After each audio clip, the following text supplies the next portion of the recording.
Good afternoon, everyone. Today I'll be talking about AI and law, in particular, AI's impact on law firms. Let's start with a brief story about a lawyer and his misguided reliance on AI. In the United States, there's this lawsuit called Mata and Avianca Incorporated. Now, the lawsuit is about a man named Roberto Mata suing Avianca Airline for apparently an injury that took place on the flight. Now, representing Mr. Mata was Mr. Stephen Schwartz. Now, in support of Mr. Mata's legal case, Mr. Schwartz cited 6 previous judgments. Job well done, also, Mr. Schwartz thought. What Mr. Schwartz didn't realize initially was that the 6 judgments that he cited and presented to the court were not real and were in fact completely fictional. So what had happened was that Mr. Schwartz had asked ChatGPT to provide him with judgments that support his case, which ChatGPT did by completely making it up. Quite critically, Mr. Schwartz hadn't thought of double-checking the cases against a real legal database to check its authenticity. So you can see that it doesn't take long for the court to just simply type in the case against the database and spot Mr. Schwartz's mistake. Now Mr. Schwartz is in huge trouble for misleading the court and has gained into national media attention in all of the wrong ways. So here's just a snippet of the conversation between Mr. Schwartz and ChatGPT. At the very top, you can see is Mr. Schwartz, being the user, asking ChatGPT to provide a full judgment of a case that the AI had previously cited. And you can see that the ChatGPT replied with the case name, the case parties, the dates, location, the judges' names, and what appears to be a full substantive written judgment. So now, for those who are oblivious to ChatGPT's creativity and the fact that it's not an effective legal tool, ChatGPT's response does seem to be rather authentic and can be used as real reference. Now, despite Mr. Schwartz's fiasco with the AI, there are some very legitimate and practical reasons why Mr. Schwartz or anyone would prefer using an AI rather than a human lawyer for legal services. And so let's look at the comparison between AI and human lawyers. So for a starter, AIs are faster. So instead of manually searching through a vast sea of judgments to find the relevant cases to support your legal arguments, Mr. Schwartz in this case simply asks ChatGPT, provide federal cases that support plaintiffs' opposing motion to dismiss. And the AI was able to interpret that instruction in context, constructing its own search parameters, presumably going through hundreds of thousands, millions of documents, articles, and such, to come up with a relevant response in mere seconds. Whereas in real life, a lawyer might come back to you after a couple of weeks telling you that, all right, I'm getting onto this just now. Okay? So second of all, AIs will be cheaper to use than human lawyers. Generally, a lawyer charges around a few $100s per hour for their services and time. Now, if Mr. Schwartz had done the legal research himself, he would have spent many, many hours, which would have costed Mr. Mata many, many thousands of dollars. Instead, the ChatGPT provided a response instantaneously and was free to use. Now, if the results are correct, you can see that AI can bring significant value to the client by simply being cheaper to use. Third is the capacity. AIs operate at a peak capacity or just at a capacity that humans can never compare with. Now, according to ChatGPT, a human lawyer can probably skim through 1,000 pages of legal jargon-heavy judgment in probably 8 hours. In comparison, ChatGPT estimated that it could read through 9,000 legal judgments per minute. Now, you can see the vast difference in operating power and efficiency there. However, AI as a substitute for lawyers isn't exactly without its fundamental flaws, at least for the time being. First of all, AI lacks emotional engagement. From experience, human clients very much prefer a human lawyer, as lawyers oftentimes fulfill a counselor role where empathy is very much needed. And also at times, lawyers are required to interact with different people and behave differently depending on the audience, for example, with the opposing lawyers, with the court staff, with the judges. And there could very well be some AI products out there where they are learning how to engage with human emotions at a very impressive rate. But for the time being, humans are rather superior when it comes to emotional engagements than AIs. Second of all, no decision-making capability. AIs right now is incapable of making decisions, or at least they are not allowed to make autonomous decisions.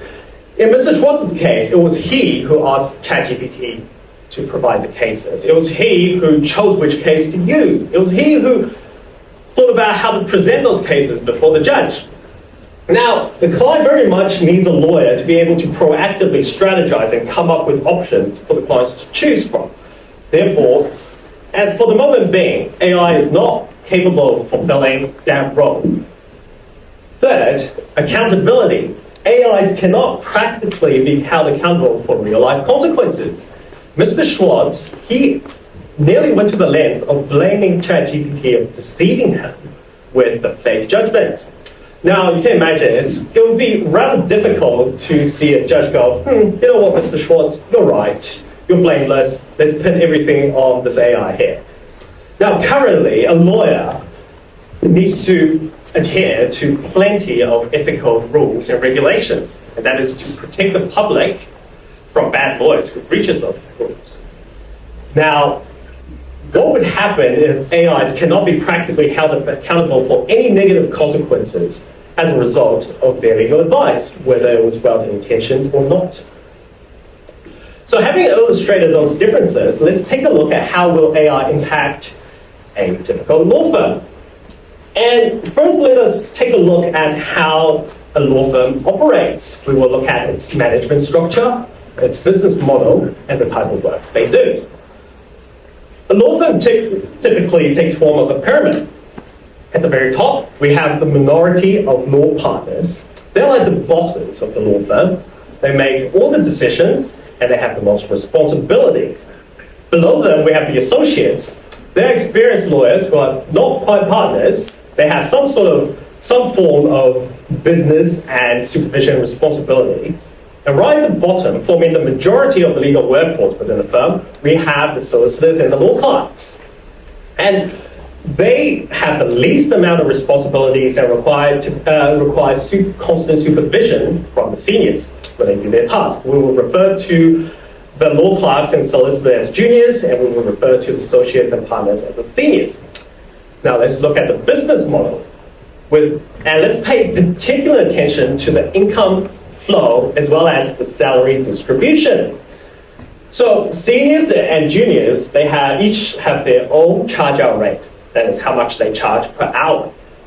And all revenue earned goes to the partners to distribute downwards to the associates and to the juniors in the form of salaries. Now the juniors, being the least experienced work staff, they have the lowest charge-out rate. They do the longest, most repetitive tasks that are not worth seniors' time. Expectedly, they're paid the lowest amount of salaries. Associates are more experienced and have more responsibility. They have a high salary than the juniors. The partners, the experienced partners, who takes all the blames and all the bangs that come with the law firm, they take the lion's share of the revenue, and any leftover profit that they distribute among themselves. So each partner would earn the highest amount of money, followed by each associate, followed by each junior. Now let's look at the different type of tasks that they do. The seniors tend to deal with tasks that require more judgment and more decision-making. Oftentimes, those tasks require a high level of experience and interpersonal skills, as well as deep contextual understanding of the situation.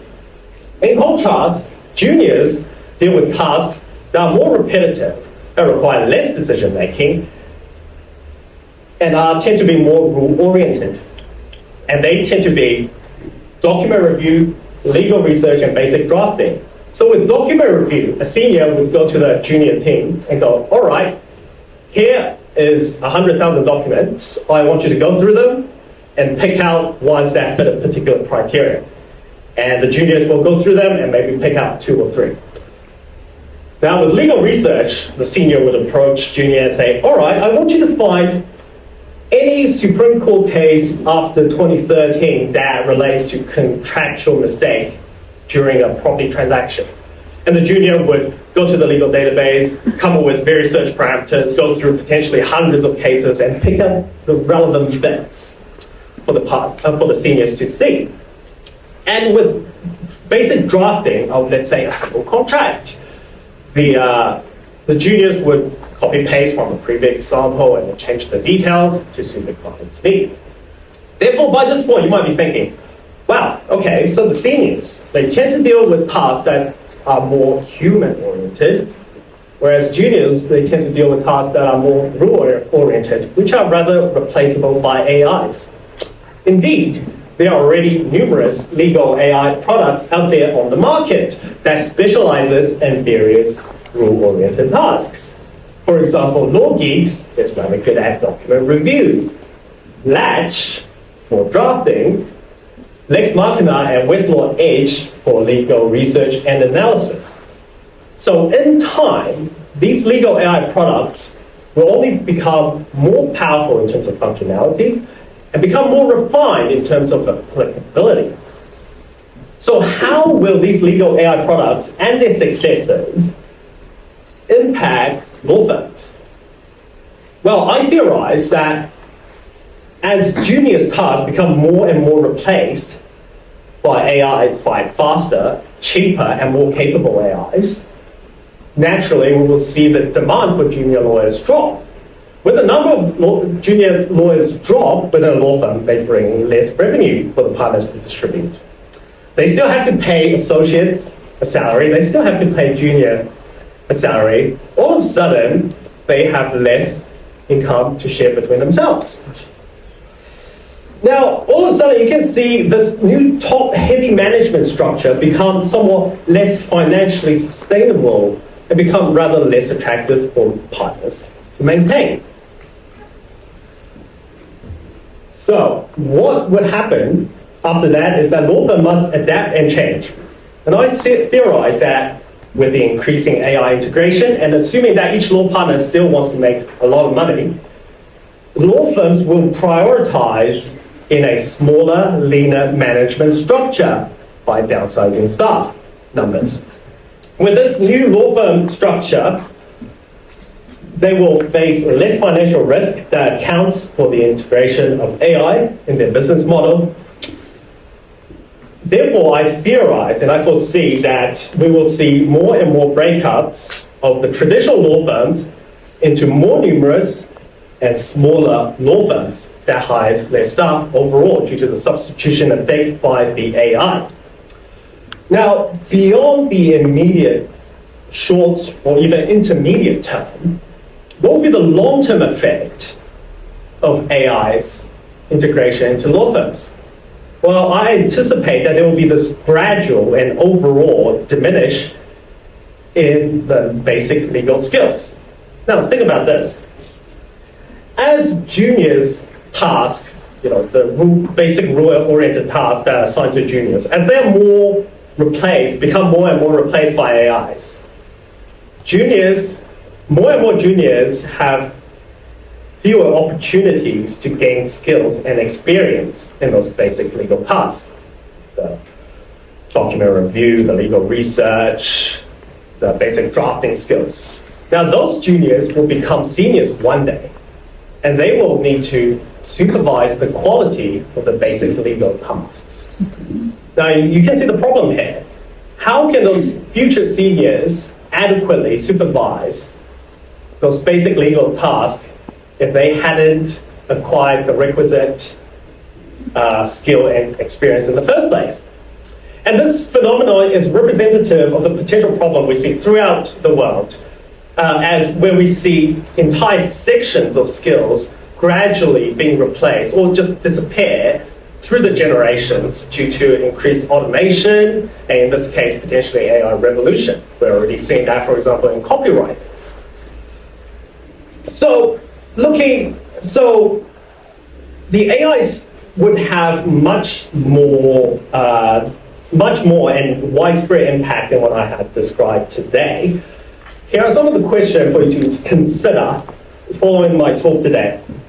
And you can see those questions relate to some of the more principled topics. For example, ethics, privacy and security concern, regulation, quality, market reaction. And it's great that we are talking about this topic right now because there are indeed a lot of things to talk about. And these questions are something for you to take away and potentially write your next essays on. And with that, concludes my talk today. If you have any questions at all about the subject or law in general, I'll be available for a chat afterwards. And with that, my name's Lion. I'm a barrister. It's been my pleasure, and thank you for your time.